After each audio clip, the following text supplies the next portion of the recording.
Magandang araw sa iyo, kabayan. In this video, ang content naman natin ngayon ay ang aking biniling halaman sa online at yan, sa Lazada yan. So paminsan-minsan bumibili rin ako ng halaman online bukod sa mga buto.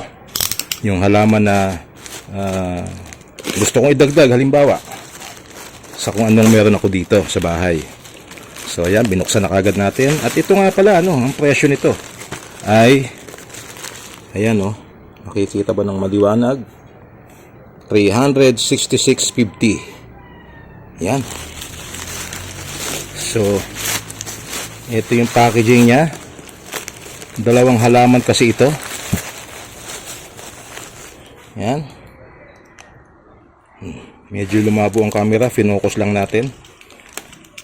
So, live plant ito. Buhay. Ang binili ko. At, tingnan natin kung hindi pa nasira yung halaman. Normally kasi pagka malayo ang pinanggalingan ay nasisira ang halaman . So, tingnan natin dito kung buhay pa ito. Anyway, ang seller nito ay taga Pasig lang, within Metro Manila din, na kagaya ko. So, paano ba natin gagawin ito? Puputulin muna natin dito sa ilalim siguro para maiangat natin itong karton.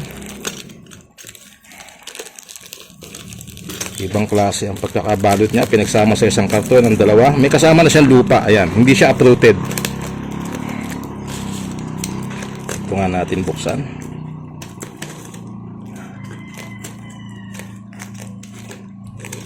Kailangan pag bumili tayo ng live plant online, doon sa malapit lang panggagalingan. Mahirap pagka malayo kasi magkakalagas-lagas yan. At baka yung dumating sa atin patay na.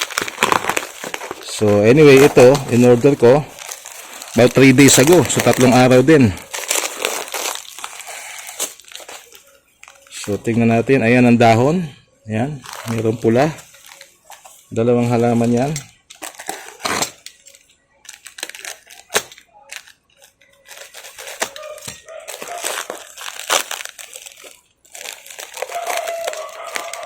Iingatan lang natin, baka mamaya kung ano yung mahagip ng ng cutter . So dito tayo.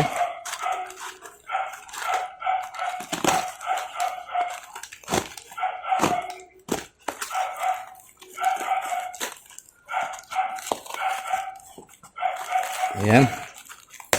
Makakahinga na yung ating halaman. Okay. So dalawang item ito.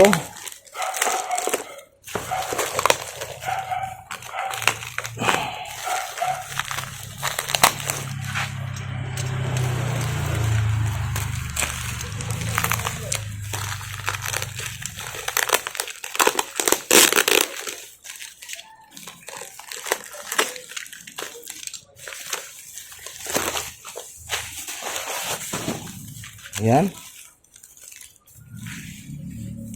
Itong isa pang dekorasyon. Itong kalateya.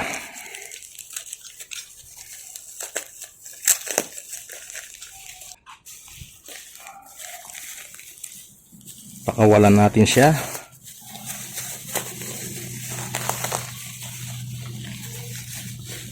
Wala siyang kasamang paso. Instead, meron siyang lupa dito. Ayan.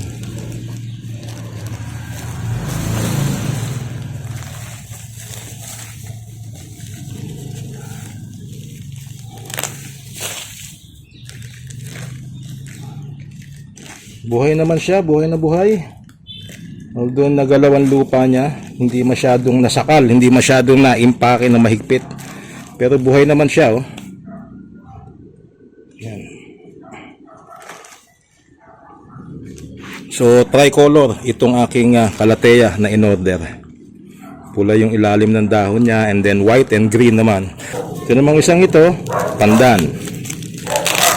Pasensya na po sa ingay ha, medyo tumatawol yung aso ng kapitbahay.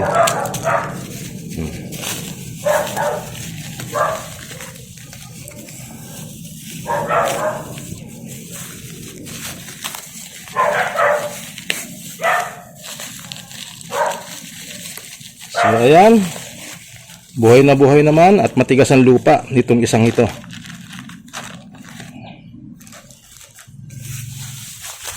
Okay.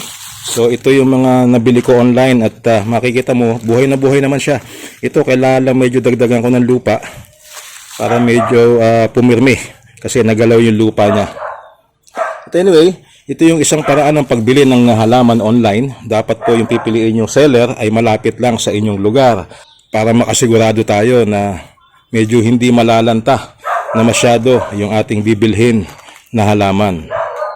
Medyo dagdagan ko na ito ng lupa.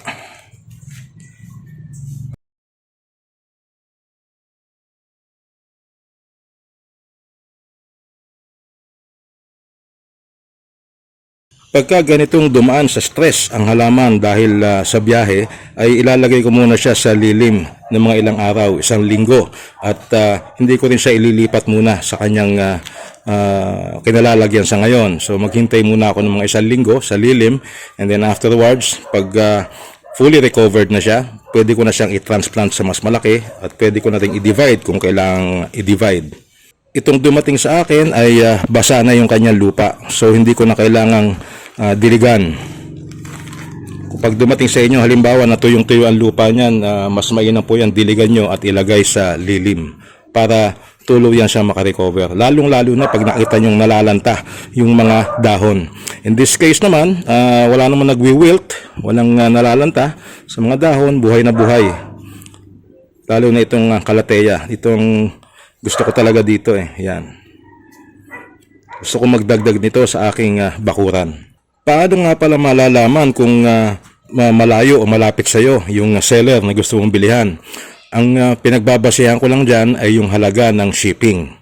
Pag medyo mahal yung shipping fee, ina-assume ko na malayo ang panggagalingan. So, ang pinipili ko, yung mga tipong 38 pesos ang shipping fee pag isang halaman halimbawa. So sa akin kasi yung 38 pesos yun ang minimum ng Lazada. So most probably within the area of NCR kadalasan yan, or yung medyo malapit-lapit na parte ng Laguna at Cavite dito sa aking lugar. Pag tumaas na yan, halimbawa inaabot na ng 80 pesos ang shipping fee, malayo-layo na po sa akin yan at medyo iniiwasan ko na bumili yan, maliban na lang kung mga buto lang yung aking ino-order. Pagdating sa mga live plants na kagaya nito,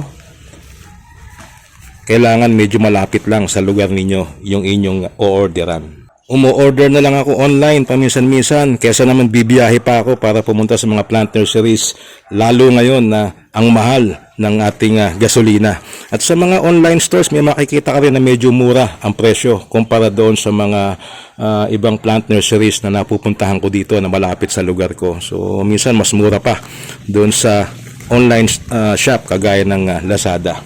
But anyway, ito po yung ating video for today. Unboxing ng aking biniling live plants sa Lazada. Maraming salamat sa panonood and hope to see you sa iba pang videos ni Late Grower. Bye-bye!